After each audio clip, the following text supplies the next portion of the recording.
शन्नो मित्रशं वरुणः शन्नो भवत्वर्यमा शन्न इन्द्रो बृहस्पतिः शन्नो विष्णुरुक्रमः नमो ब्रह्मणे नमस्ते वायो त्वमेव प्रत्यक्षं ब्रह्मासि त्वमेव प्रत्यक्षं ब्रह्म वदिष्यामि ऋतं वदिष्यामि सत्यं वदिष्यामि तन्मामवतु तद्वक्तारमवतु अवतु माम् अवतु वक्तारम् ॐ शान्ति शान्ति शान्तिः ॐ सहनाववतु सहनौ भुनक्तु सह वीर्यं करवावहै तेजस्विनावधीतमस्तु मा विद्विषावहै ॐ शान्ति शान्ति शान्तिः श्रुतिस्मृतिपुराणानाम् आलयं करुणालयं नमामि भगवत्पादं शङ्करं लोकशङ्करं शङ्करं शङ्कराचार्यं केशवं बादरायणं सूत्रभाष्यकृतौ वन्दे भगवन्तौ पुनः पुनः ईश्वरो गुरुरात्मेति मूर्तिभेदविभागिने व्योमवद्व्याप्तदेहाय दक्षिणामूर्तये नमः। श्रीहरिं परमानन्दम् उपदेष्टारमीश्वरम् व्यापकं सर्वलोकानां कारणं तं नमाम्यहम्।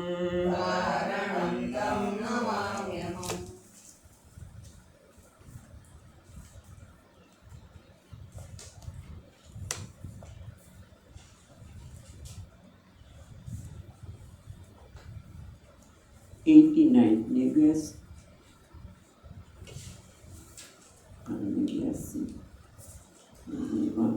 89 रखना गुजराती। ओके। आत्मानं सततं जानन् कालं नयमाद्युते कालं नयमाद्युते प्रारब्धमखिलं भुञ्जन् नोद्वेगं कर्तुमर्हसि। આ કહેવાની જરૂર એટલા માટે પડી કે શિષ્ય પૂછે છે, જે સાંભળી રહ્યો છે, કે તમે આપણી વાત કરી કે એકનો બીજા પર અધ્યારોપ થાય છે. જેમ ચાલતી હોડીમાં બેઠા હોય અને વૃક્ષો કિનારા પરના ચાલતા દેખાય છે, ચંદ્ર વાદળ દોડી રહ્યો છે અને ચંદ્ર પણ દોડી રહ્યો છે, એ બધા તમે દ્રષ્ટાંતો આપ્યા. પણ એથી કદાચ જ્ઞાન તો થઈ ગયું પેલા જ્ઞાનીને. જ્ઞાની છે એના માટે હવે કોઈ પ્રપંચ રહ્યું નથી, પણ એથી અમને શું? એને તો બ્રાહ્મણને ભોજન મળે તો બ્રાહ્મણનું પેટ ભરાય, અમને શું? એટલે કહે છે, બે અર્થમાં લે છે કે આત્માનમ સતતમ જાનન, આત્માને તું સતત એને જાણ. એટલે કે એનું ક્યાં સુધી? તો ગઈકાલે જોયું એ પ્રમાણે કે આ સુપ્તિ મૃત્યુ પર્યંતમ, સૂઈ જાય ત્યારથી ઉઠે એટલે સૂઈ જાય ત્યાં સુધી આખી જિંદગી તું આત્માનું સતત ચિંતન કર. આલમ નયન મહાદ્યુતે, કારણ કે તું તો મહાબુદ્ધિશાળી છે. કારણ કે મહાબુદ્ધિશાળી કેમ કહ્યું? કે એને જીવનના ધ્યેયની સ્પષ્ટતા તો થઈ ગઈ છે કે મારે જીવનમાં આત્મજ્ઞાન જ જોઈએ છે. એ આત્મજ્ઞાન સિવાય બીજી બધી વસ્તુ એટલી મહત્ત્વની નથી. એના માટે રહી એ સૌથી મહાન વસ્તુ છે. એટલા માટે એ આત્મજ્ઞાનને જ ભરેલું છે, માટે એને મહાદ્યુતિ કહ્યું. અને પછી કહે છે પ્રારબ્ધમ અખિલમ ગુંજાન ન ઉદ્વેગમ કરતું અર્હસી. તું આ પ્રારબ્ધ કર પ્રમાણે જે કંઈ તને મળે, જ્યારે પ્રતિકૂળતા આવે ત્યારે જ ઉદ્વેગ થાય છે, બાકી ઉદ્વેગ થતો નથી. આપણું ધાર્યું ન થાય એટલે ઉદ્વેગ થવાનો, દુઃખ થવાનું, અને પછી એનું ચિંતન ચાલે કે મારું ધાર્યું કેમ ન થયું, મને આ મારા જીવનમાં પ્રતિકૂળ પરિસ્થિતિ કેમ વારંવાર આવે છે. અને એના માટે કશું ઉદ્વેગ ન કરીશ, કારણ કે ઉદ્વેગ કરવાથી તારી શક્તિ ત્યાં વેડફાઈ જશે. તારે સમજવાની જરૂર છે કે ઉદ્વેગનું કારણ એટલા માટે નથી, બે રીતે છે કે એક તો પ્રાર્થ પ્રમાણે આવવાનું છે એક વસ્તુ, અને બીજું નાનીને કોઈ ઉદ્વેગનું કારણ જ નથી હોતું. કારણ કે એના માટે તો આ બધું સુખે ઉદ્વિગ્ન મનઃ સુખે તુ વિગત સ્પૃહ વિતરાગભયક્રોધ સ્થિત પ્રજ્ઞાની વાત કરીએ એ પ્રમાણે એને તો જાણે છે કે આ બધું વેશના સ્તરે છે. એના માટે વેશનું કોઈ મહત્વ નથી, કારણ કે આ વેશ તો છે મિથ્યા છે. પ્રારબ્ધ પણ વેશના સ્તરે જ છે. એને પોતે આત્માને તો કંઈ પ્રારબ્ધ છે જ નહીં, પણ આ કારણ કે એને તો પ્રારબ્ધનું અખિલમ ગુંજાન ને ઉદ્વેગમ ન કરીશ એવું જ્ઞાનીને કહેવાની જરૂર નથી. એને કહેવામાં આવે છે જેને સાધક છે, જે આ જ્ઞાનને ભરેલો છે, એને કહે છે કે ભાઈ તું દખલગીરી ન કરીશ. પરિસ્થિતિ પ્રતિકૂળ હોય કે અનુકૂળ હોય એ પ્રારબ્ધ આવે છે બસ, એટલે તું એની કંઈ ચિંતા કરીશ નહીં. અને કોઈને બીજાને કહેવાની રીતે નથી. એટલે આટલું કહ્યા પછી હવે કહે છે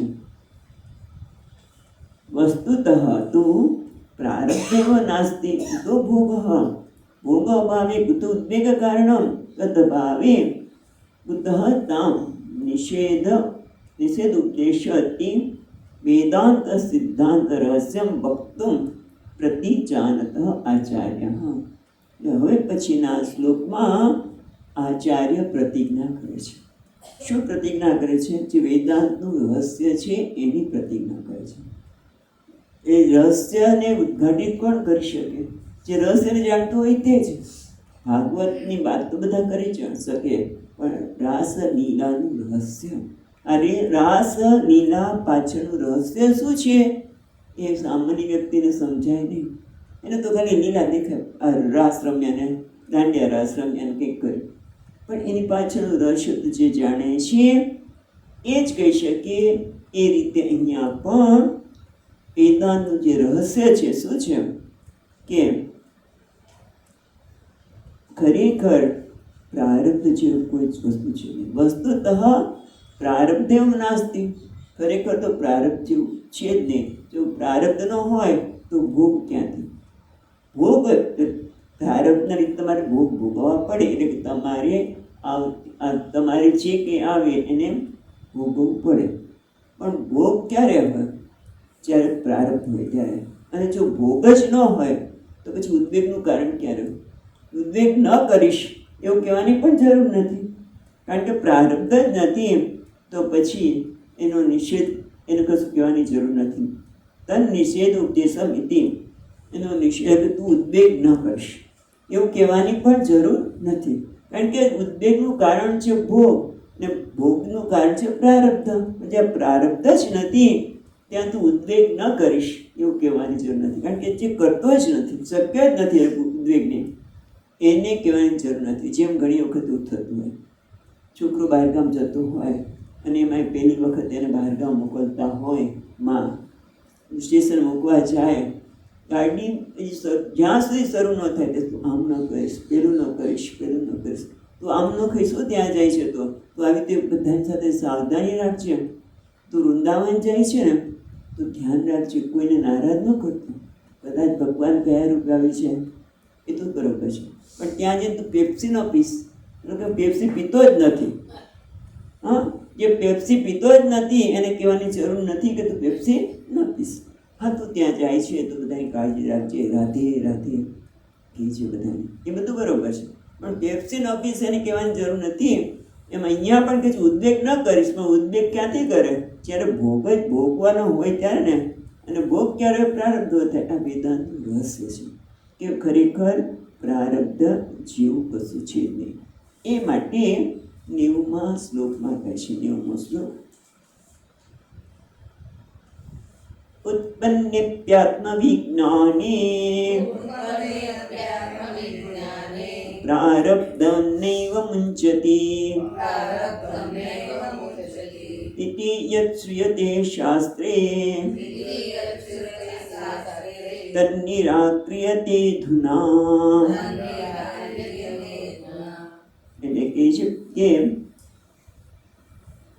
ઉત્પન્ને આત્મવિજ્ઞાને, જ્યારે આત્મજ્ઞાન ઉત્પન્ન થાય છે, આત્મજ્ઞાન થાય છે ત્યારે પણ પ્રારબ્ધમ નૈવ મુંચતિ, તો પણ એને પ્રારબ્ધ છૂટતું નથી. કારણ કે ઇતિ યત શ્રૂયતે, એટલે શ્રુતિમાં કહેવામાં આવ્યું છે, બીજે ક્યાંય નહીં. શ્રુતિમાં પણ કહેવામાં આવ્યું છે કે ભલે જ્ઞાન થઈ જાય તો પણ એને પ્રારબ્ધ તો ભોગવવું જ પડશે.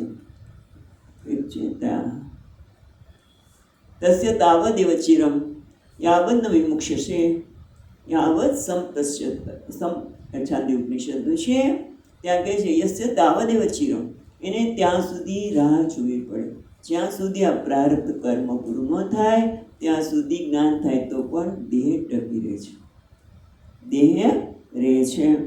હા, અને એટલે જે શાસ્ત્રમાં કહેવામાં આવ્યું છે તન નિરાક્રિયતે અધુના, એ જે કહેવામાં આવે છે એનું પણ એને જાણ કે નિરાકરણ કહે છે, એનો નિષેધ કરે છે. આમ તો નિષેધ ન થઈ શકે, જે શાસ્ત્ર કહેતું હોય એનો નિષેધ કરી ન શકાય, શાસ્ત્ર જ કહે છે. અને નિષેધ કરો એટલે શું? નવો સંપ્રદાય ઊભો કરવાનો, એવું થયું ને?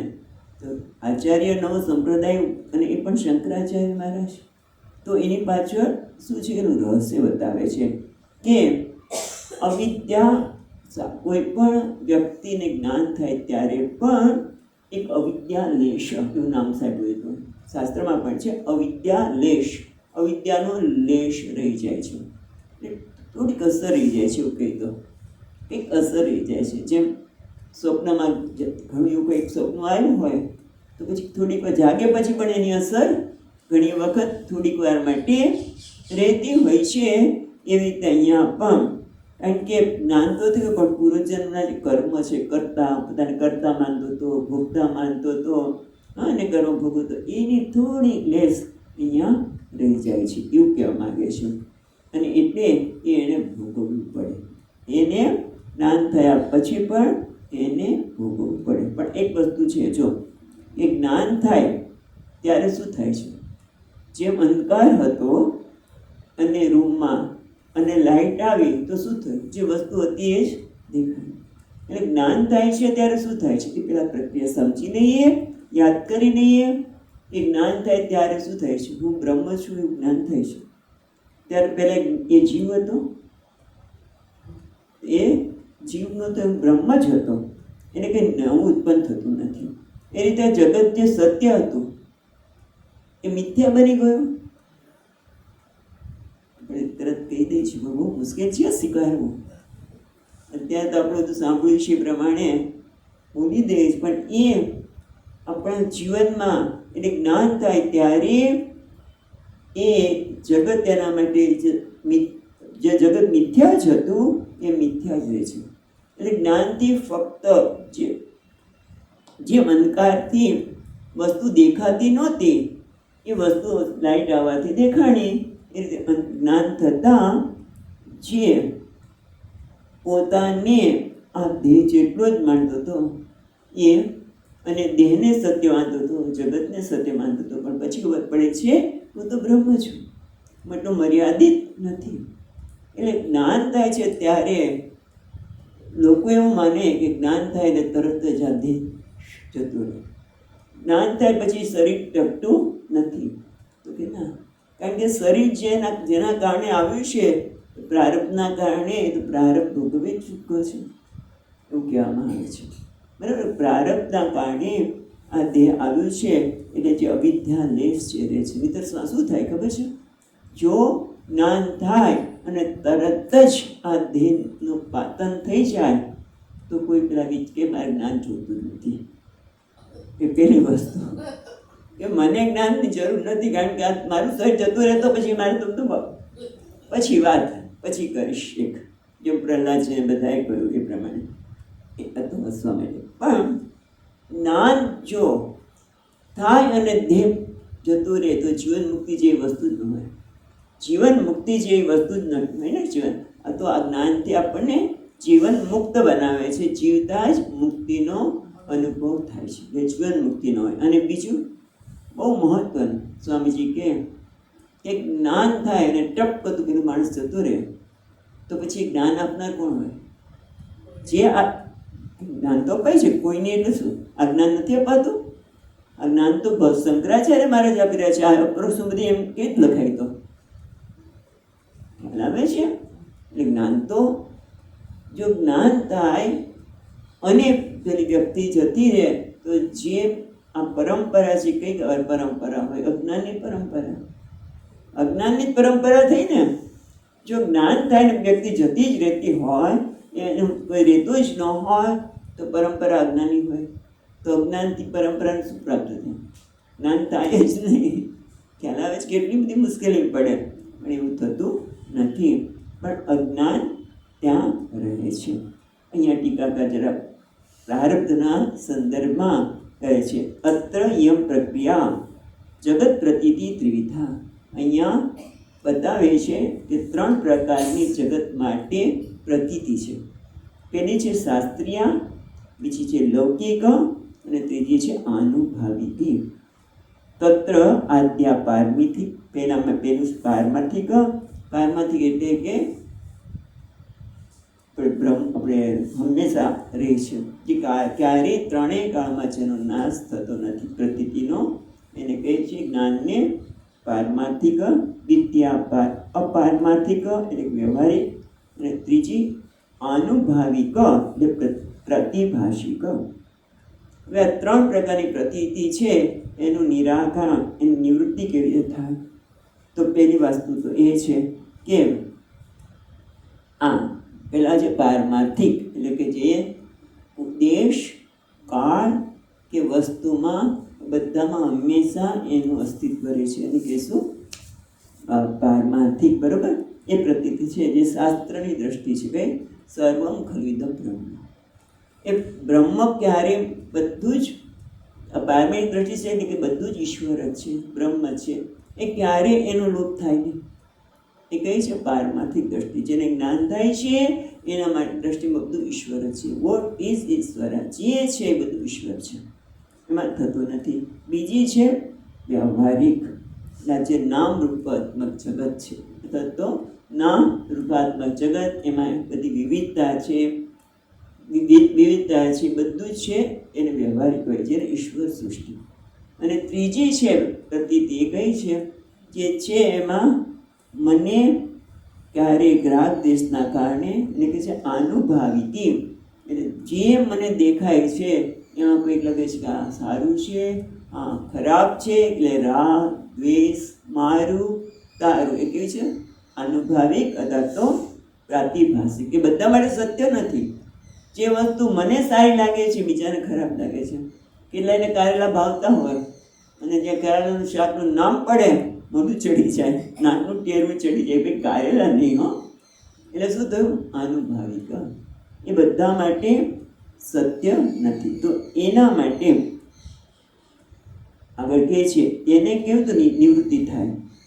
એના માટે જે રીતે પ્રાપ્તિ આપણે પારમાર્થિકી, એના માટે જોઈએ તો આપણે માટી છે કેવું છે, ઘડા વગેરે પાત્રોમાં માટી છે કેવું છે પારમાર્થિકી. એટલે ઘડો, કુંજ બધા કેવા છે? વ્યવહારિક નામ, એનો ઉપયોગ. અને ત્રીજું, એ ઘડામાં આ સારું છે, આ ખરાબ છે, આ મારો છે, આ મારા દાદાના વખતનો છે વગેરે, એ છે પ્રાતિભાષિક. એની નિવૃત્તિ કેવી રીતે થાય છે? તો કે છે શ્રવણાદિ ત્રય સાક્ષાત્કારાત પ્રારબ્ધક્ષય ભવતી ન અન્યથા. એટલે આની નિવૃત્તિમાં પારમાર્થિક તો નિવૃત્તિ કરવાની જ નથી. પારમાર્થિક જે છે એ જ વ્યવહારિક છે, એની પણ નિવૃત્તિની જરૂર નથી. કઈ જરૂર છે નિવૃત્તિની?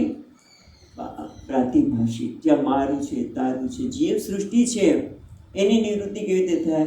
આત્મજ્ઞાન, આત્માના જ્ઞાનથી. એટલે કે શ્રવણ, મનન, નિધિધ્યાસન, સાક્ષાત્કાર થાય ત્યારે આ મારું તારું રાગ દ્વેષ રહેતા નથી. જીવ સૃષ્ટિ ના થાય, પણ પ્રારબ્ધ તો ભોગવો પડતો. ના, એવું પણ નથી. જે પ્રારબ્ધ ક્ષયે ભવતી ન અન્યથા. પ્રારબ્ધ તો બધાને ભોગવું પડે છે. આપણે એવું કહેતા હોય ભાઈ કોઈને પ્રારબ્ધ છોડતું નથી. રાજા રામના પિતાને છોડતું નથી એવું કહેતા હોય છે. તો કે ના, એવું નથી. તત્રેવ પ્રતિજ્ઞા અન્ય પ્રતીતિ અભિપ્રાયણ જ્ઞાતવ્યમ.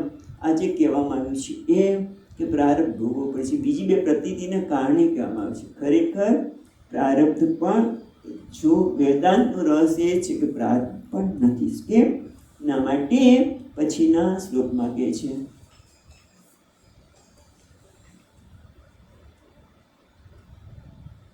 તત્વજ્ઞાનોદયાદ ઉદ્ધવમ પ્રારબ્ધમ નૈવ વિદ્યતે દેહાદીનામ અસત્વાત્વાદ યથા સ્વપ્નો વિબોધતઃ. તત્વજ્ઞાનાત ઉદ્ધમ, તત્વજ્ઞાન ઉદયાત ઉદ્ધમ. તત્વજ્ઞાનનો ઉદય થાય પછી પ્રારબ્ધ નૈવ વિદ્યતે. પ્રારબ્ધ રહેતું નથી. કેમ નથી રહેતું? તો કે છે દેહાદિના અસત્વાત યથા સ્વપ્નો વિબોધતઃ. એટલે જ્યાં સુધી જ્ઞાન થયું નથી ત્યાં સુધી આ પ્રારબ્ધ કર્મ રહે છે. અત્યારે પ્રારબ્ધ કર્મના સંદર્ભમાં થોડીક વાત ટીકાકાર કરે છે. આમ તો વચ્ચે અહીંયા પ્રારબ્ધ કર્મને એના જે ટીકાકાર બતાવે છે કર્મના સંદર્ભમાં એ જરા જોઈ લઈએ તો કર્મ ત્રિવિધમ. કર્મ ત્રણ પ્રકારના છે: સંચિત, ક્રિયમાણ અને પ્રારબ્ધ. તન્મધ્યે એમાં ત્રણ પ્રકારના કર્મ છે. એક સંચિત કર્મ છે, એક ક્રિયમાણ કર્મ છે અને બીજું પ્રારબ્ધ. એની તન્મધ્યે ભાવિ દેહ આરંભ, જે ભાવિ દેહનો આરંભક સંચિત, ભવિષ્યમાં જે દેહ મળવાનો છે ક્યાંથી મળે છે? તો કે સંચિત કર્મ લીધે. અને આ વર્તમાન દેહ છે એ શું છે? વર્તમાન દેહ છે પ્રારબ્ધ છે. અને વર્તમાન દેહ એ પ્રત્યેક ક્રિયામાં, અને આ વર્તમાન દેહ દ્વારા જે કર્મ થાય છે એ કયા છે? ક્રિયમાણ. ક્રિયમાણ અત્યારે કરવામાં આવેલા કર્મ. અને એમાં પાછું શું થાય છે? કેટલાક કર્મ તરત જ ફળ આપે. જેમ કે ભૂખ લાગી છે અને જમી લીધું, ભૂખ શાંતિ થઈ, તરત જ ફળ મળ્યું. પણ કેટલાક કર્મ એવા છે કે જેનું ફળ પછી આ જન્મમાં પણ મળે અને પછી પણ મળે. જેમ આપણે કેરી વાવી હોય, આંબો વાવ્યો હોય તો એ આંબાનું ફળ આપણે 5 વર્ષ કે પછી મળે. અને કેટલાક તો તમે વાવો અને ઘઉં વાવ્યા હોય તો 6 મહિના મળી જાય, ચોખા 6 મહિના મળી જાય. અને કયા પ્રકારના બીજ છે એ પ્રમાણે આપણે ફળ મળે. એ રીતે આપણે કયા પ્રકારના કર્મ કરી રહ્યા છીએ એનું ફળ મળે. પણ કેટલાક કર્મ એવા છે કે જે આ જન્મમાં મળતા નથી. એના માટે આપણી એ પ્રકારની ઉપાધિ પણ ન હોય. હવે આ જન્મમાં તો ભલે હું ઉડીને એક જગ્યાએ જવું હોય તો આપણે ઉડી શકતા હોય તો કેવું સારું, એવો વિચાર આવે. પણ આ શરીર, મનુષ્ય શરીરમાં તો ઉડવાની શક્યતા નથી. એટલે એ ઈચ્છા તો ક્યારે થાય પૂરી? પછી જ્યારે પક્ષી દેહ મળે એવું કંઈ બને તો પાયલોટ બનો તો પણ તમે ઉડી જાઓ. પણ તમે ઉડી નથી શકતા, તમે એમાં બેસીને ઉડો છો. એની એટલે કેટલાક કર્મ એવા છે કે જે આપણને આ જન્મમાં ફળ આપતા નથી. એને કહેવાય સંચિત કર્મ. એને કહેવાય સંચિત, જે ભેગા થયેલા કર્મ. અને સંચિત થયેલા કર્મમાં પણ પછી કેટલા કર્મો છે એ ફળ આપવાને સક્ષમ બને.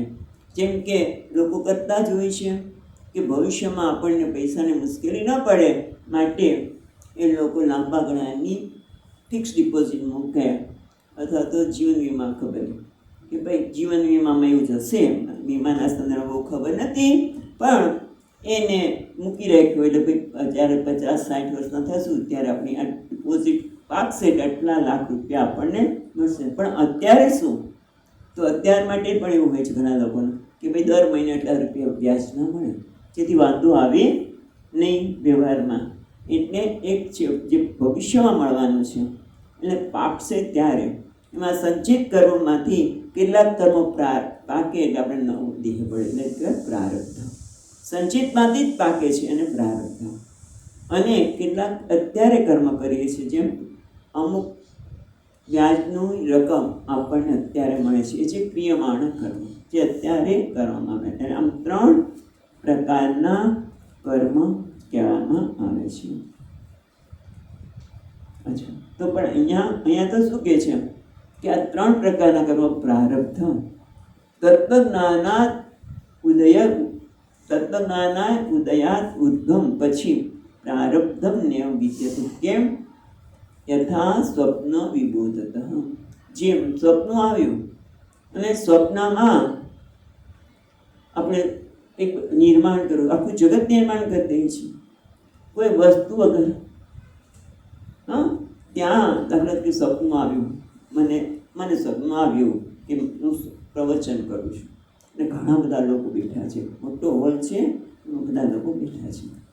હવે એ હોલ બનાવવા માટે ક્યાંથી સિમેન્ટ આવી, ક્યારે કોઈને બોલાવ્યા અને કેવી રીતે હોલ રચના કરી, અને એમાં રહેલા વ્યક્તિઓ અને પ્રવચન આપનાર હું, એ બધા ક્યાંથી આવે?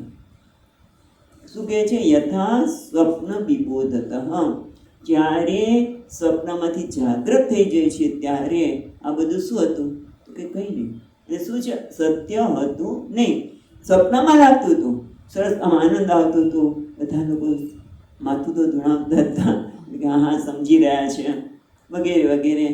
અને ત્યારે કશું વસ્તુ હતી નહીં, છતાં હોલ પણ દેખાતો હતો, એસી હોલ હતો. વાહ! ને કોઈને મુશ્કેલી, કોઈને ઉનાળામાં વગેરે વગેરે, પણ કશું ચાલતા રહેતું નથી. એમ જ્યાં સુધી જ્ઞાન થયું નથી ત્યાં સુધી આ દેહ છે, દેહ દ્વારા કર્મ થયા રહ્યા છે. 3 પ્રકારના કર્મો છે, એમાં પ્રાપ્ત કરવું તો ભોગવવા જ પડે.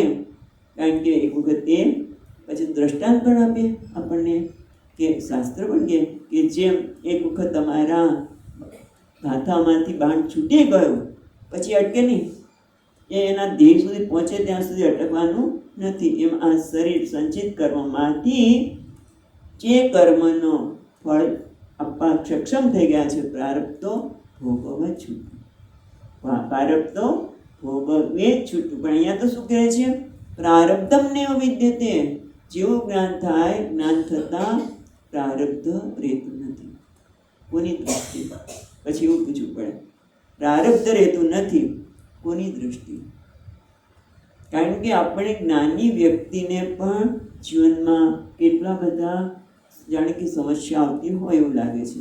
ઘણા જ્ઞાની હોય એટલે કેન્સર થયું, રમણ મહર્ષિને, પછી કોને હતું હમણાં બીજાને પણ થયેલું, એટલે અખંડાનંદ માનીને પણ થયેલું.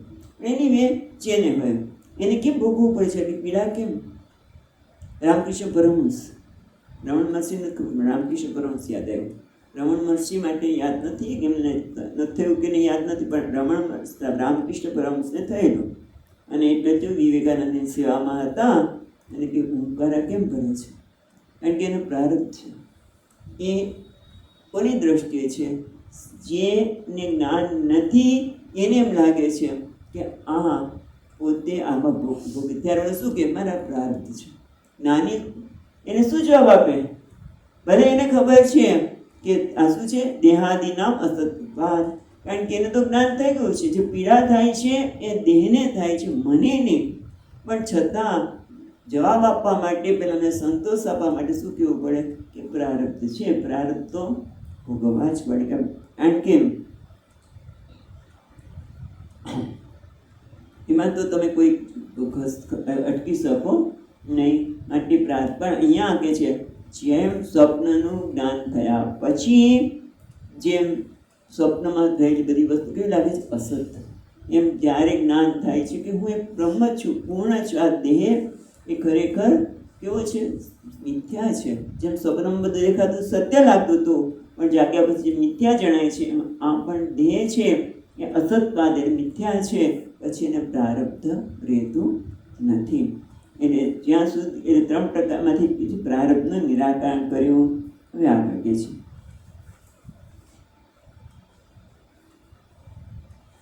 એટલે ટૂંકમાં પ્રારબ્ધ કર્મ રહે છે એવું લાગે છે. પણ એક બીજી વાત પણ બહુ મહત્વની છે કે આ પ્રારબ્ધ કર્મ એટલે જ્યારે જ્ઞાન થાય ત્યારે ખરેખર પ્રારબ્ધ રહેતું નથી. પણ એનો અર્થ એ નથી કે આ શરીર, આપણે એક સમજવાની વસ્તુ છે. આપણે જરાક વચ્ચે વિચારી લઈએ કે જ્ઞાન થાય ત્યારે શું થાય છે? જે પ્રકાશ આવતા રૂમમાં પ્રકાશ આવતી વસ્તુ જેવી છે એવી દેખાય છે. એમ જ્ઞાન થતાં એને શું થાય છે કે પોતે અત્યાર સુધી પોતાને જીવ માનતો હતો, એટલે બ્રહ્મ બનતો નથી. બ્રહ્મ હું છું એવું જ્ઞાન થાય છે. ફક્ત બનતો નથી, બ્રહ્મ બની ગયો. જીવ હતો અને બ્રહ્મ બની ગયો, એવું પણ નથી થતું. આ જગત સત્ય હતું ને મિથ્યા બની ગયું, તો એવું પણ નથી. જગત જે છે મિથ્યા એ જ રહે છે. એટલે ટૂંકમાં કોઈ પરિવર્તન આવતું નથી. એટલું જ નહીં, એ જ્ઞાન થયા પછી એ કઈ ભાષા બોલશે? કેમ ભાષે કેમ પ્રભાષે? તો તેની ભાષા બદલાઈ જાય છે. હવે સંસ્કૃતમાં બોલવા લાગશે, હવે ગુજરાતી બોલતો તો ગુજરાતી બોલવાનું બંધ કરી દેશે. અને કદાચ સાઉથના હોય તો એ ઈડલી ખાતા હતા, કારણ કે કીધું ને અવિદ્યા લેશ, અમુક સંસ્કાર પડેલા જ હોય છે. એટલે જ્ઞાન થયા પછી એ હવે ઈડલી ખાવાનું બંધ કરશે અને પરોઠા, પંજાબી જેમ પરોઠા, લચ્છા પરોઠાને એ ખાશે ના. એ બે વસ્તુ તો રહે છે. અને એટલે આપણે એને કહીએ કે પ્રારબ્ધ છે. કારણ કે એ પ્રમાણે અવિદ્યા લેશ કહો કે પ્રારબ્ધ, એટલે પહેલાં જે કરતો હતો એવું જ કરવા લાગે છે. હા, પણ ખરેખર તો એ બધું જ્ઞાનીની દ્રષ્ટિએ, જ્ઞાનીની દ્રષ્ટિએ તો શું છે કે પ્રારબ્ધ છે જ નહીં.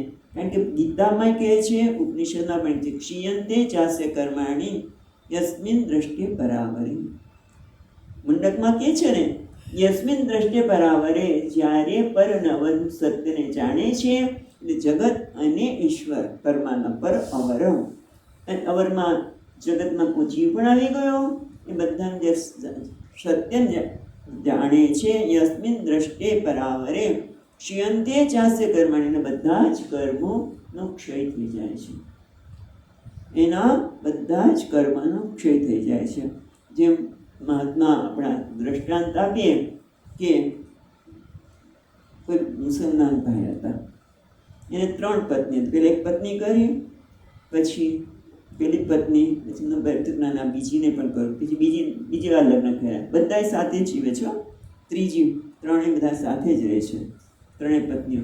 પછી ભાઈ ગુજરી ગયા તો કઈ પત્ની પેલા વિધવા થઈ? પહેલા લગ્ન કર્યા હતા, પછી થોડા વખત પછી બીજી વાર લગ્ન કર્યા, પછી ત્રીજી વાર કર્યા. તો બધી એટલા ભાઈ ગુજરી ગયા તો કઈ પત્ની પહેલા વિધવા થઈ? 3 સાથે જ થાય, કોઈ રહે જ નહીં. એટલે એવી રીતે જ્યારે જ્ઞાન થાય ત્યારે સંચિત કર્મ, પ્રારબ્ધ કર્મ અને ક્રિયમાણ કર્મ કયા નાશ થયા? તો 3 નાશ થાય. કારણ કે જ્ઞાનાગ્નિ દગ્ધ કર્માણી ભસ્મસાત કુરુતે તથા, જ્ઞાનાગ્નિમાં બધા જ કર્મો ભસ્મ થઈ જાય છે. એટલે ખરેખર પ્રારબ્ધ કર્મ જેવું રહેતું નથી. પણ લોક દ્રષ્ટિએ કહેવામાં આવે છે કે જ્યાં સુધી આ શરીર જ્ઞાન થઈ ગયા પછી પણ શરીર રહે છે ત્યાં સુધી પ્રારબ્ધ છે. ખરેખર પ્રારબ્ધ શબ્દ વાપરવો હોય તો કોના માટે? દેહનું પ્રારબ્ધ.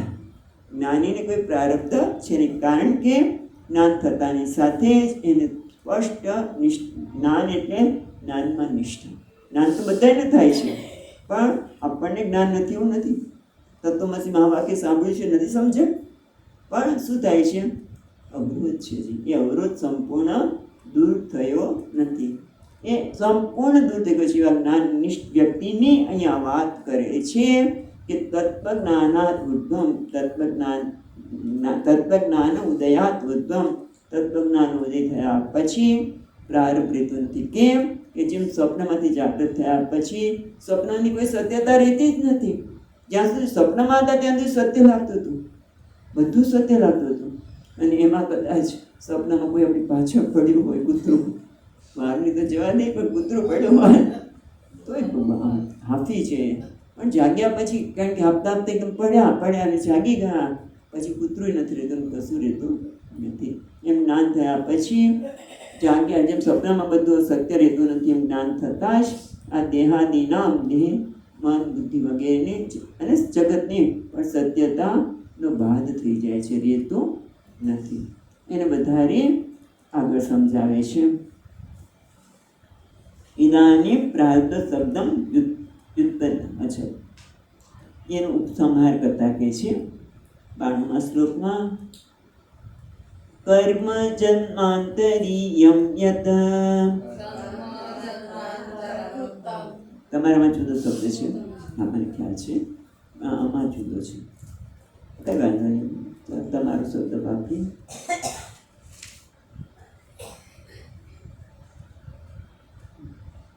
કર્મ જન્માંતર કૃતમ પ્રારબ્ધમ ઇતિ કીર્તિતમ તત્તુ જન્માંતરા ભાવાત પુંસો નૈવાસ્તિ કર્હિચિત. એટલે અહીંયા પેલા કહે છે કે કર્મ જન્માંતર કૃતમ અને જન્માંતરીય યત પ્રારંભ ઇતિ કીર્તિતમ. પેલા કે પ્રારબ્ધ કર્મ કોને કહેવાય? તો કે જન્માંતરીય કૃતમ એટલે આગળના જન્મમાં કરેલા કર્મો. એ કર્મો જે સંચિત રૂપે પડેલા છે એમાંથી જે ફળ આપવાના છે એને કહેવાય પ્રારબ્ધ. એ જન્માંતર કૃતમ કર્મ, જે આગળના જન્મમાં કરેલા કર્મો એને કહેવાય છે પ્રારબ્ધ કર્મ. બરાબર? એવું એ પહેલાં લીટીમાં સમજાવે છે. કર્મ જન્માંતરીય યત પ્રારબ્ધ ઇતિ કીર્તિતમ, એને પ્રારબ્ધ કહેવામાં આવે છે. અને વર્તમાન જન્મના છે અને ક્રિયમાણ કર્મ, અને કર્મમાંથી કેટલાક ફળ આપતા નથી ને સંચિત કર્મ, એ સંચિતમાંથી જ પ્રારબ્ધ ઉત્પન્ન થાય છે. એટલે જે ભાવિ દેહ માટે સંચિતમાંથી તત્ર યદપિ સંચિતમ જન્માંતરે, આમ તો જન્માંતર આગળના જન્મના કર્મ સંચિત છે, એમાં ભાવિ દેહના પ્રારબ્ધ માટે, પ્રારંભ માટે એને પ્રારબ્ધ કર્મ કહેવામાં આવે છે. અને પ્રારબ્ધ કર્મ શું કરે છે? એ પ્રારબ્ધ કર્મ આમ તો આપણે કરેલા જ કર્મ છે, આપણે જ કરેલી ઈચ્છા એ પ્રારબ્ધ કર્મ રૂપે ફળીભૂત થાય છે. અને પ્રારબ્ધ કર્મને લીધે આપણને જાતિ મળે. આપણે કઈ જ્ઞાતિમાં જન્મ લેશું એ આપણા પ્રારબ્ધ કર્મ નક્કી કરે. આપણું કેટલું આયુષ્ય છે એ પણ પ્રારબ્ધ કર્મ જ નક્કી કરે. અને કયા પ્રકારના ભોગ ભોગવવા મળશે, એ આપણા કેવા સંજોગ ઊભા થશે, કેવા ભોગ ભોગવવાના આવશે, એ બધું જ પ્રારબ્ધ કર્મ દ્વારા નક્કી થાય છે. બરાબર? હવે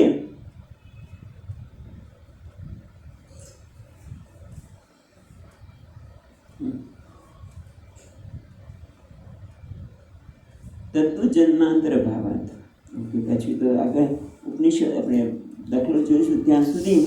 એ ટૂંકમાં પ્રારબ્ધ કર્મ એ આગળના જન્મના કારણે છે. અને એક જ્ઞાન થયા પછી આગળ જોયું એ પ્રમાણે એની અવિદ્યા લેશ રહે છે. એટલે એનું જ્ઞાની પણ પ્રારબ્ધ પ્રમાણે કર્મ કરતું જ હોય છે. જેમ એક આપણે શું અભિનેતા છે એ જ્યારે ભિખારીનો વેશ લે છે ત્યારે કંઈક અભિમાન તો કરવું જ પડે છે. એમ જ્ઞાનીને પણ આ શરીરમાં રહીને વ્યવહાર કરે ત્યારે થોડુંક અભિમાન કરવું પડે છે. એવી રીતે જેવી રીતે અભિનેતા એ પણ ભિખારનો વેશ લે ત્યારે પોતે કરોડપતિ છે છતાં પણ ભિખારી સાથે થોડુંક તાદાત્મ્ય કરે તો જ સંવાદ એ બોલી શકે, ભિખારી નહીં તો બોલી શકે નહીં. એમ જ્ઞાની પણ આ શરીર સાથે તાદાત્મ્ય કરીને વ્યવહાર કરે છે, પણ એનો અહીંયા નિરાકરણ કરે છે કે ભાઈ જન્માંતર કર્મની વાત કરો છો, પણ ખરેખર તો તત્તુ જન્માંતર અભાવાત. પણ જન્મ કોનો છે? જન્મ કોનો થાય? જન્મ કોનો થાય? જે કર્મ કરે એ કર્મને એમાં કેટલાક સંચિત થાય, કેટલાક ક્રિયમાણ કર્મ હોય અને કેટલાક સંચિતનાથી પ્રારબ્ધ થાય. એટલે પ્રારબ્ધ તમે કર્મ કહો છો, પણ જે તત્વ જન્માંતર એનો જન્મ જ નથી થતો. કારણ કે જન્મ કોનો થાય? જે કર્મ કરે તે. પણ આત્મા તો કર્મ કરતો જ નથી. પુંસઃ, જેને પુંસ નેવાસ્તી કરવી ચિત્ત. પુંસ એટલે જ્ઞાન, પરમાત્મા. પેલા પરમાત્મા અર્થ લઈશું, પછી જ્ઞાની પણ અર્થ લઈશું. તો આત્મા ક્યારે કર્મ કરતો જ નથી. કર્મણીય કર્મ ય પશ્ચેત સબુદ્ધિમાન મનુષ્ય. ચોથા તે કર્મણીય કર્મ ય પશ્ચેત. જે જ્ઞાની છે એ જોવે છે કે ખરેખર હું કોઈ કર્મ કરતો જ નથી. બીજા અધ્યાયમાં પણ શું છે? આપણે એ કર્મ કરાવતો પણ નથી અને કર્મ કરતો પણ નથી. 21મો શ્લોક છે.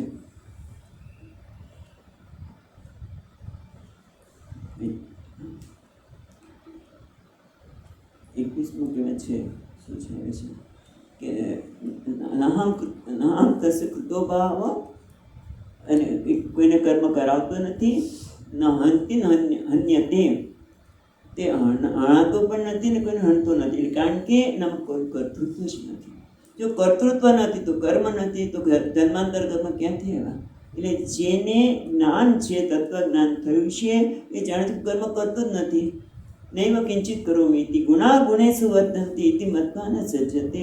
એ તો જ્ઞાની જાણે છે કે મેં કંઈ હું કર્મ કરતો નથી. તો પહેલાં કર્મ કરતો હતો માટે જન્મ મળ્યો.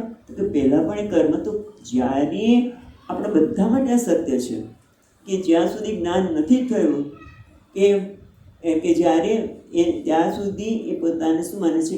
જીવ માને છે. પણ જ્ઞાન નથી થયું અને જીવ માને છે ત્યારે પણ એ કર્મ તો કરતો જ નથી.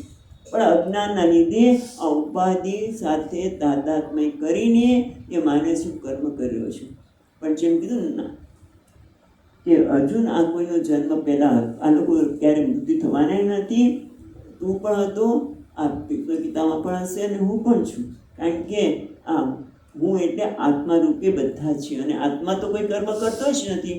જો કર્મ કરતા ન હોય તો પછી જન્મ ક્યાંથી? અને જન્મ નથી તો પછી પ્રારબ્ધ ક્યાંથી? એટલે પુંસ નૈવ અસ્તિ કરવી ચિત્ત. આત્માની કોઈ પ્રકારનું જન્માંતર કર્મ છે જ નહીં. અને જેને જ્ઞાન થાય છે એને પણ ખબર પડે છે કે હું ક્યારે કર્મ કરતો જ નહોતો. તો કર્મનો તો કરતો, પછી મારે કર્મનો ભોગવવો ક્યારે કરવાનો? પ્રારબ્ધ કર્મ ભોગવવાના ક્યાં આવ્યા? બહુ મોટી વાત છે આ અઘરી. કે આપણે હમણાં બધી તમે વાતો કેવી કરી અપરશાંતિમાં કર્મ, પુણ્ય કર્મ હોય તો સુખ મળે, તમે પાપ કર્મ કર્યા તો દુઃખ મળે. ને હવે અહીંયા તો કે કંઈ કર્મ કરતો જ નથી. કંઈ જ પ્રકારનું એ કર્મ થોડું વૃત્તો છે આપણા વ્યવહાર પેલા પ્રમાણે. પણ આ શબ્દ છે કે આ પ્રારબ્ધ પણ એના માટે એટલા માટે નથી કે એણે પ્રારબ્ધનો અર્થ જ છે કે દેહાંત કર્મ જન્માંતરીય, આગળના જન્મના કર્મને આધારે પ્રારબ્ધ છે એવું કહેવામાં આવ્યું છે. પણ જન્માંતરનો જ અભાવ છે. જન્મનો જ જન્માંતર એટલે પછીનો આગળના જન્મ. આગળનો જન્મ ક્યારે થયો? કે જ્યારે એને કોઈ કર્મ કર્યા હોય ત્યારે. ક્યારે શરૂ થયું? આમ તો જોઈએ તો કશું આવે જ નહીં. એટલે ટૂંકમાં એને આત્મા કર્મ કરતો નથી, માટે પ્રારબ્ધ પણ નથી. એને જરા વિસ્તારથી પછીના શ્લોકમાં સમજાવી દેવા જોઈએ. પ્રાણો પૂર્વોક્ત દ્રષ્ટાંતમ વિવૃણતે સકારણા જન્મ ભાવે.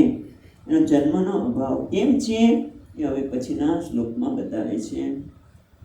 સ્વપ્નદેવો યથાધ્યસ્તઃ સ્વપ્નદેવો યથાગ્યસ્ત તથૈવાયં હિ દેહકઃ તથૈવાયં દેહકઃ અધ્યસ્તસ્ય કુતો જન્મ મધ્યસ્તસ્ય કુતો જન્મ જન્માભાવે હિ તત્કુતઃ. જન્માભાવે તત્કુતઃ.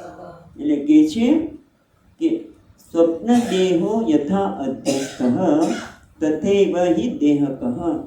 જેમ સ્વપ્નમાં રહેલો તે એ અધ્યસ્ત છે, તથૈવ અયમ હિ દેહકઃ, તેમ આ દેહ જે કુત્સિત છે, કકારા છે એ કુત્સિત અર્થે છે, એમાં કુત્સિત દેહ પણ એવો જ છે. અધ્યસ્તસ્ય કુતો જન્મ, જે અધ્યસ્ત છે એનો જન્મ કેવી રીતે થાય? અને જન્મ અભાવે હિ તત્કુતઃ, તત એટલે પ્રારબ્ધ. તો જ્યારે જન્મ જ નથી તો પ્રારબ્ધ કેવી રીતે? એટલે આ શરૂઆત ક્યાં થઈ કે શાસ્ત્રમાં કહ્યું છે કે પ્રારબ્ધ કર્મ ભોગવે છૂટકો, તો કે એ લોક દ્રષ્ટિએ કહેવામાં આવ્યું છે, જ્ઞાની દ્રષ્ટિએ તો છે જ નહીં. તો જ્ઞાની દ્રષ્ટિએ પ્રારબ્ધ જ નથી તો ભોગવવાની વાત જ નથી. કેમ પ્રારબ્ધ નથી? કારણ કે પ્રારબ્ધિત જન્માંતર આગળના જન્મમાં કરેલા કર્મના આધારે, પણ આગળના જન્મમાં આપણને કર્મ કર્યા જ નથી. કેમ? કારણ કે એને ખબર પડી કે મેં ક્યારે કર્મ કર્યા જ નથી. આગળનો જન્મ ક્યાં આવ્યો કે મેં ખરેખર કર્મ કર્યા જ નથી, એટલે ખરેખર મારો જન્મ છે જ નહીં. ક્યારે જન્મ શરૂ થયો? જેમ કે ને ભગવાને સર્જન ક્યારે કર્યું? ક્યારે પેલી સૃષ્ટિનું સર્જન થયું? કારણ કે જન્મને ભોગવવા માટે જો આ સર્જન થયું હોય તો ક્યારે કર્યું? કારણ કે ખરેખર તો એનો કોઈ જવાબ જ નથી. કારણ કે બધાનું કારણ શું છે? અહીંયા સ્પષ્ટ કે છે કે સ્વપ્ન દેવો યથા અધ્યસ્ત. જેમ સ્વપ્ન આવ્યું અને સ્વપ્નમાં આપણે વાત કરી કે ત્યાં તો સાચું લાગતું હતું, ત્યારે જરાય સ્વપ્નમાં જે કંઈ અનુભવતા તે એકદમ સત્ય લાગે છે, પણ જ્યારે જાગવામાં આવે, જ્યારે જાગે ત્યારે આપણે ખબર પડે કે આ તો સ્વપ્ન હતું. કોને સ્વપ્ન હતું?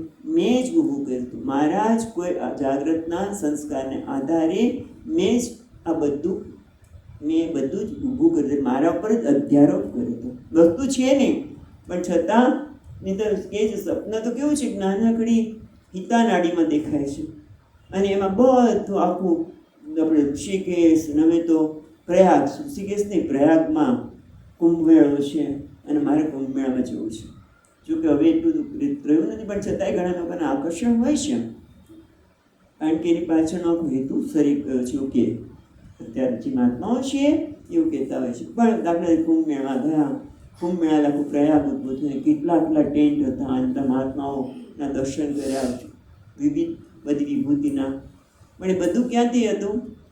સ્વપ્ન દ્રષ્ટિ મેં અધ્યસ્ત કર્યું, મેં જ પોતે ઊભું કરેલું હતું, એટલે મેં જ અધ્યારોપ કરેલો હતો. એવું જાગું છું ત્યારે ખબર પડે છે. પણ એ પણ સ્વપ્ન છે, આ જાગ્રત પણ સ્વપ્ન જ છે. એ આ સ્વપ્ન છે જે હું અનુભવું છું. મને પ્રયાગમાં ગયા દૂધ દેખાણ એ કેમ મેં કેટલું લાંબુ નથી ટકતો, થોડોક વખત રહે છે. ઓકે કે આમ એક સ્વપ્ન એવું છે જે મૂર્ખનું સ્વપ્ન, એને લાંબુ ન રહે. અને એક સ્વપ્ન એવું છે કે જે બહુ બુદ્ધિમાન મનુષ્ય બનાવ્યું છે, બધું તમને દેખાય. પછી આપણે વાતોય કહીએ કે આ બધું જ એવરીથિંગ ઇઝ ઓર્ડર, આ જગતમાં બધું જ સ્થાને છે, વ્યવસ્થિત છે.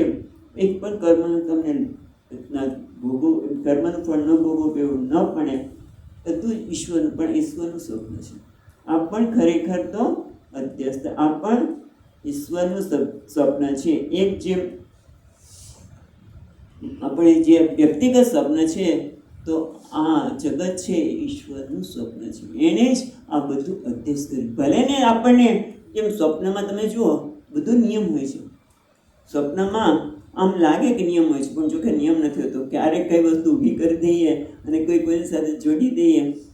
અહીંયા પણ આમ થોડી વાર લાગે નિયમ, પણ જરા વધારે આગળ જઈને જોઈએ તો કંઈ રહેતું નથી. એટલા માટે કે છે એક વ્યક્તિગત સ્વપ્ન છે અને બીજું છે ઈશ્વરનું સ્વપ્ન.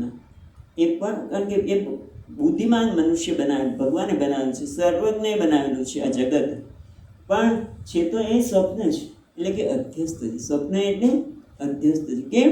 કારણ કે જાગીએ છીએ એટલે જ્ઞાન થાય ત્યારે, અને આદિ અજ્ઞાન સુપ્ત જીવ યદા પ્રબુધ્યતે, જ્યારે જ્ઞાન થાય છે ત્યારે ખબર પડે છે કે આ કેવું છે, ખરેખર સત્ય નથી. એક અજ્ઞાની વ્યક્તિગત સ્વપ્ન છે એ વ્યક્તિના અજ્ઞાની ઉપર છે. ત્યારે આ જાગ્રત જગતની ઉત્પત્તિ કોને છે? માયાની કે અજ્ઞાની જ ઉત્પત્તિ છે. અને એટલા માટે આપણને સત્ય ભાસે છે. જેમ સપનામાં હોય ત્યારે આપણે સત્ય ભાસે છે, એમ આ જગત પણ સત્ય ભાસે છે. અને એટલા માટે હું કર્મ કરું છું, કર્મનું ફળ ભોગવવું પડે છે, બીજો જન્મ અને જન્માંતર, પણ બધું કેવું છે? અધ્યસ્ત. અધ્યસ્ત એટલે શું? મિથ્યા. અધ્યસ્ત એટલે શું? કલ્પના. જેમ સ્વપ્ન મારી અધ્યસ્ત એટલે કલ્પના છે, મેં ઊભી કરેલી કલ્પના છે. એમાં જાગ્રત પણ અધ્યસ્ત છે.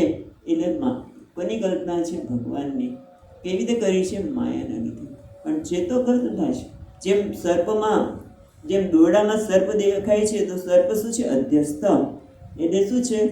રજ્જુમાં દોરડામાં દેખાતો સર્પ જે અધ્યસ્ત છે, કલ્પના છે. પણ આપણે કલ્પના છે સ્વીકારવું શક્ય નથી લાગતું, કારણ કે એના માટે તો સ્વામીજી કે ઇમોશનલ મેચ્યોરિટી જોઈએ, એટલે કે માનસિક પરિપક્વતા હોય તો આપણે સ્વીકારી શકીએ. પણ હકીકત તો આ છે. એના માટે એક અંતર ઊભું કરવું પડે. એક અંતર ઊભું કરવું પડે તો જ આપણે અંતરને માનસિક રીતે અંતર એટલે એમ નહીં કે લાગણીશીલ નહીં બનવાનું, લાગણીહીન બની છે એવું પણ નહીં, કઠોર પણ નહીં. જો એક અંતર ઊભું કરી શકીએ તો આપણે જોઈ શકીએ કે આ સ્વપ્ન જેમ એક વ્યક્તિગત કલ્પના જ છે, એમ આ જગત પણ ઈશ્વરની જ કલ્પના છે.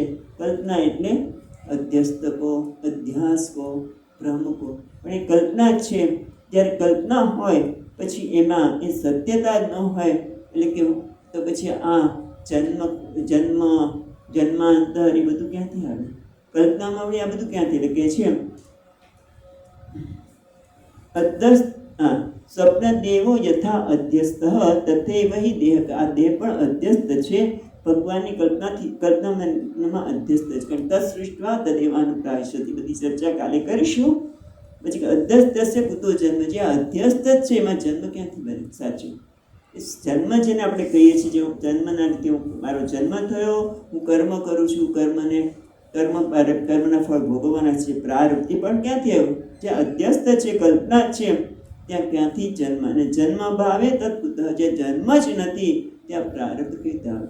જન્મ હોય તો પછી કર્મ કરીએ તો કર્મનું ફળ ભોગવવા માટે પ્રારબ્ધ હોય, પણ જન્મ નથી. કારણ કે આ બધું અધ્યસ્ત છે, આ બધું કલ્પના છે. પણ એના માટે કહ્યું ને કે આપણે, કારણ કે બધું કલ્પના આપણે સ્વીકારી નથી શકતા. આ બધું કલ્પના છે, એટલે આટલું બધું મેં સરસ કેટલી મહેનતે આ બધું બનાવ્યું, બધું કલ્પના કઈ રીતે કહેવાય છે? એની પાછળ કેટલું મેં મારા પ્રાણ રેડા છે, ત્યારે બધું ઊભું થયું છે, અને તમે કલ્પના કહો છો. અને એમાં એ કહ્યું કે અમુકની વસ્તુને કલ્પના કહો કે મિથ્યા કહો કે અધ્યસ્ત કહો, પણ અમુક સ્વીકારવા તૈયાર છું, અમુકને તો કોઈ સંજોગોમાં નહીં. એને કઈ રીતે મિથ્યા કહી શકું? એ મારા પર આટલું બધું વિતાડે છે, એને કઈ રીતે મિથ્યા કહો? એ કલ્પના છે, કઈ રીતે કહેવાય મારાથી? ખ્યાલ આવે છે? અને એટલા માટે થોડું અંતર ઊભું કરવું પડે. નહીંતર અમુક વસ્તુ આપણે સ્વીકારી શકીએ નહીં. જો અધ્યસ્ત ન સ્વીકારી શકીએ તો જન્મ પણ સ્વીકારવો પડે, જન્મ સ્વીકારીએ તો કર્મ સ્વીકારવું પડે, અને પ્રારબ્ધ પણ સંચિત બધું આવે. પણ આ વેદાંત રહસ્ય છે. વેદાંતનું આ રહસ્ય છે કે ખરેખર આ જન્મ જ નથી, એટલે પ્રારબ્ધ નથી, પ્રારબ્ધ નથી તો ભોગવવાનું રહેતું નથી, ભોગ નથી તો ઉદ્વેગ ક્યાં રહેવો? બરાબર, શરૂઆત ત્યાંથી હતી ને કે તું ઉદ્વેગ ન કરીશ. પણ ઉદ્વેગ કરવાનું કારણ જ નથી, કારણ કે પ્રારબ્ધ જ નથી. પ્રારબ્ધ નથી કારણ કે ભોગ નથી. ચાલો પછી ચર્ચા કરશું.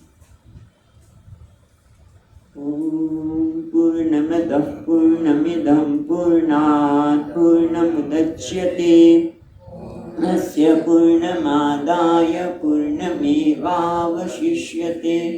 ઓમ શાંતિ શાંતિ શાંતિ. શંકરં શંકરાચાર્યં કેશવં બાદરાયણં સૂત્રભાષ્યકૃતૌ વંદે ભગવन्तौ પુનઃ પુનઃ. ઈશ્વરો ગુરુરાત્મેતિ व्योमवद्व्याप्तदेहाय दक्षिणामूर्तये नमः। ॐ शान्ति शान्ति शान्तिः। हरि ॐ श्री गुरुभ्यो नमः।